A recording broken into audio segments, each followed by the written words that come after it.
Apa syarat Indonesia menjadi negara superpower di tahun 2045 di masa 100 tahun Indonesia merdeka kala itu? Ada pertanyaan sebelum menjawab pertanyaan pertama tadi. Apa ada negara dalam 20 tahun membangun bisa menjadi negara superpower? Kita bahas perlahan dan kalau terbukti ada, maka kita harus berkaca pada kenyataan bahwa selama ini yang telah menjalankan negara dalam 20 tahun terakhir ternyata tidak membuat Indonesia saat ini atau 3 tahun lagi menjadi negara superpower. Jadi ke depan, lupakan mereka yang akan menjabat yang punya model pemerintahannya sama dengan mereka yang menjabat dalam 20 tahun terakhir. Mereka semua old mind. Oke, Indonesia ke depan mau berubah total kan? Bukti pertama, di tahun 1918, Jerman kalah Perang Dunia Pertama dan harus membayar kompensasi biaya perang. Namun, di tahun 1936, Jerman mulai agresi militernya kemudian menguasai Eropa. 20 tahun Jerman membangun negaranya untuk menjadi negara superpower dan berhasil. Jepang di tahun 1945 kalah Perang Dunia Kedua. Di tahun 1964, Olimpiade modern pertama di dunia diadakan di Tokyo. Dunia terkejut dengan kemajuan teknologi dan ekonomi Jepang hanya dalam 20 tahun. Itu bukti kedua. Tiananmen 1989, Tiongkok tumpah darah. Investor barat hengkang dari Tiongkok. Tiongkok di bawah Deng Xiaoping melawan dunia termasuk mengatakan Gorbachev goblok, dan sejak saat itu mereka menjalankan sistem moneter sendiri hingga di tahun 2008 Olimpiade Beijing. Dunia tersentak. Tiongkok menjadi negara sangat kaya hanya dalam 20 tahun. Ketiga itu terjadi dalam kurun waktu 20 tahunan membangun negaranya. Atau kalau kita mau tambah lagi termasuk bagaimana membangun Dubai, city country tersebut menjadi negara makmur hanya dalam 20 tahun.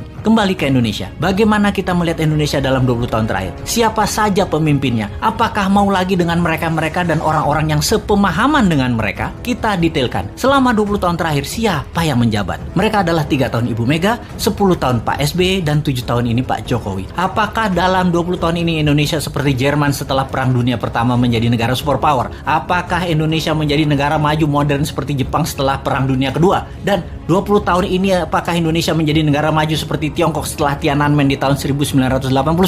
Maka jawabannya adalah belum atau tidak tercapai sama sekali. Jauh dari cita-cita negara modern ala Jepang, negara kaya ala Tiongkok, negara superpower ala Jerman. Apa masalahnya? Karena memang tidak punya konsep bernegara yang mumpuni, yang terorganisir dalam jangka panjang dan kuat strategi bernegaranya baik di dalam dan di luar negeri. Kita tanya lagi, calon kandidat 2024 nanti, siapa yang punya konsep bernegara yang akan membuat Indonesia berdiri di atas kaki sendiri? Atau kita lihat lebih dalam, jangan-jangan kandidat yang ada hanya memirror 3 kandidat terakhir bernegaranya. Apakah sahabat mau ke depan dijalankan pakai cara deket-deket dengan model bernegara 3 presiden terakhir? Rasanya dapat dipastikan Indonesia akan stagnan jalan di tempat. Kita bukan menyalahkan 3 presiden terakhir tersebut, namun mereka sudah menjalankan negara menjadi seperti saat ini dan tetap utuh. Itu hebat. Namun ke depan kita ingin lebih berdaulat lagi, bukan? Beranikah bangsa Indonesia melakukan sesuatu yang baru, yaitu pilih yang bukan mirip-mirip rejim 3 presiden terakhir? Adakah kandidatnya? Sungguh, sekali lagi kita tanya, maukah pemimpin baru yang punya tim baru yang segar, yang berbeda, dan berani melawan arus utama perpolitikan lokal serta internasional, atau tetap memilih mereka yang saat ini ada di dalam etalase yang semuanya memirror 3 presiden terakhir di Indonesia? Kalau saya pribadi, saya capek dengan yang ada. Akan terukur sekali pencapaiannya kalau kira-kira dengan para kandidat yang ada saat ini. Bagaimana menurut sahabat?